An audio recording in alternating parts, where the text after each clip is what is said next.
Hey guys, JJ here, the Adventurous Gamer, and today I'm going to bring you some Call of Duty Black Ops gameplay on Radiation. It's domination, I win the game, and I have a pretty good KD. But this video is going to be more about Modern Warfare 3. A lot of people are talking about it, obviously, after COD XP, but no one's really going into how people think about when they play Call of Duty and the perks they'll probably select. People are just guessing, and no one's putting any real logic behind it, so I'm going to try to do that. So on the screen you're going to see Tier 1 perks. Basically, this isn't going to be the power slot, it's going to be Tier 2, but you're going to have your Sleight of Hand, Recon, Blind Eye, Extreme Conditioning, and Scavenger. Sleight of Hand is going to be faster reload, and the Pro effect is going to be different than in the past Call of Duty. It's going to be fast weapon change. This means that snipers are probably not going to use this perk because it doesn't have faster ADS. So you're not going to see any snipers doing that. Recon, it's explosive damage, shows target on minimap. I think that means if you if a person gets hit with explosives, then a little red dot shows up on the minimap where they are. Bullet damage shows target. If they get shot, then the red dot shows up on the minimap. But I mean, this only seems valuable. Never really. I just don't see it being useful, and unless you're in a team. But if you're in a team, you're going to be using callouts, so it just doesn't seem like a useful perk at all. Blind Eye is half of what Ghost used to be, except now you don't need to get any pro perks to be invulnerable from air support or sentries. The pro effect is faster lock onto rockets, 4 rockets, and increased bullet damage for vehicles. This is going to be used probably by snipers because there's nothing else in this tier that a sniper would be beneficial using except this, because then they don't have to worry about getting killed by a plane or any helicopters or anything like that. The faster lock-on for rockets means that it's gonna be a bitch with your air support. Like in Black Ops, you get shot down almost immediately if people have out their Strellas. Hopefully, powerful secondaries will eliminate this, and if there are powerful secondaries, people will not run launchers, so that won't really affect anybody. But then there's Extreme Conditioning and Scavenger. I mean, extreme conditioning, increased sprint time, faster climbing speeds over obstacles. No one really is going to use that unless if you are running like Search and Destroy and you're going to a specific point and you want to go quick, or if that's like your first class you're running of the game. That's the only time I would see anyone using it. Scavenger, here's my thought on this, is that people want balanced guns and perks, and the kill streaks. They want everything in the game balanced. Black Ops was fairly balanced on kill streaks. No one thought any one kill streak was that much better than a lot of the others. I mean, then there was the mortar team, which no one used, but I mean there was a couple that were pretty equal. The only thing people complained about in Black Ops were the guns. The FAMAS, AK-47U, all overpowered. Even after the patch of the FAMAS, people still went to it. It was still the go-to gun of everyone. Now you can look at that 2 ways. That means everyone's running a FAMAS, and you didn't need Scavenger to pick up ammo. You could just pick up a FAMAS off the ground. You can also see it as, if guns are balanced in the game, you also don't need to pick up any guns. That's why I never saw Scavenger as a really valuable perk, unless, picking up the stuns and picking up lethal grenades, which will come into play with one of the perks in Tier 2. So basically, like I said, with Tier 1, I'm going to do a quick overview. Basically, I think a lot of people are going to end up using Blind Eye because it's the safe perk. I'm going to go back to Blind Eye. It's where I'm going to get a good game. I won't get shot down by a plane.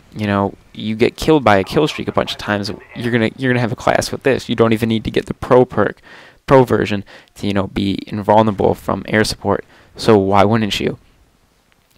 So for Tier 2, we're going to see Quick Draw, Blast Shield, Hardline, Assassin, and Overkill. Quick Draw is faster aiming down sights, with the pro effect of being a faster recovery from throwing a grenade or equipment. basically, snipers are going to use this perk. I don't see it being that beneficial to anyone else, or being as beneficial as to take up one of your perks in the tier 2 slot, especially because there are so many other good ones for you to use if you're not a sniper. Blast Shield, basically, I think this is Flak Jacket from Black Ops. Resistance to flash and stuns. That's a good, you know, if you're that seems logical for the pro effect of it. That's going to be valuable if you're capping points or any objective-based gameplay. It's going to be used in that sense, or on smaller maps where maybe the UAV isn't going to be that powerful because your teammate might right next to you might not have assassin, and then you are going to be visible anyway. Hardline, kill streaks require 1 fewer kill, 2 assists count toward a kill, and then that goes toward your point streak. If I ever use the word kill streak, I really mean point streak. Obviously, everyone knows that's the new way it goes. Basically, this is where throwing stuns with Scavenger and Hardline might be overpowered. I mean, I see that as one possibility. I see a couple possibilities of it playing out, but there are a couple of combinations that I see as overpowered that could be overpowered. And one of those is the Assassin Scavenger. Hardline Scavenger. The other one is the Blind Eye Assassin. And those are really the only two. Assassin, immunity to UAV, portable radar, thermal, immunity to counter UAV, EMP, no red crosshair.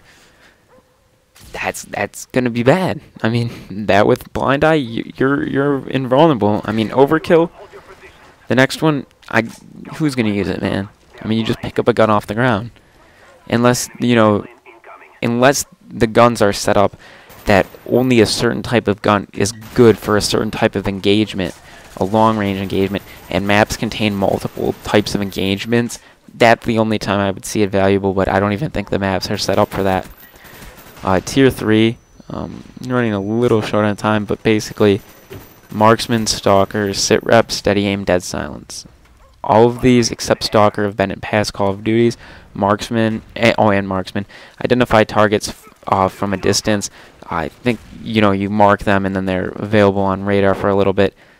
You'd want it for the pro perk if you were a sniper, Longer Breath. That's the only one I kind of see a sniper would use. So, I mean, they've kind of got a couple set up, where a sniper would use it in Assault, and that's good. The 3 different tiers, it's not meant to have all the sniper perks in one, all the Assault ones in 2, so you can get a nice mix. Stalker, increase movement speed while aiming down sights, basically when you strafe back and forth. I don't see this helpful. Only thing I see helpful is the pro version. Why wouldn't you just use Sit Rep then? Doesn't make any sense. I think that is one of the few perks that they put in just to take up space. Sit Rep, basically everything it did in the 1, detect enemy explosive. New is opposing team's footsteps make more noise. This would be Ninja Pro in Black Ops. Steady Aim, increased hipfire accuracy.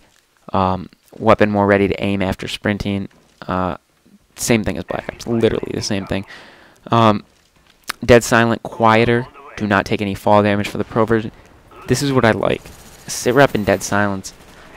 You can't have their footsteps loud and be quiet. You can only have one or the other. You can't get the best of both worlds. So, I mean, that's pretty beneficial because it's kind of overpowered when you can sound tour like that.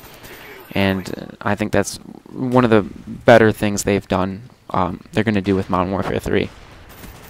Also, one of the oddballs is with one of the strike packages, you get to pick a new perk. You get up to 3 more perks. I don't know how that's set up. I think you get 1 from Tier 1, 1 from Tier 2, and 1 from Tier 3.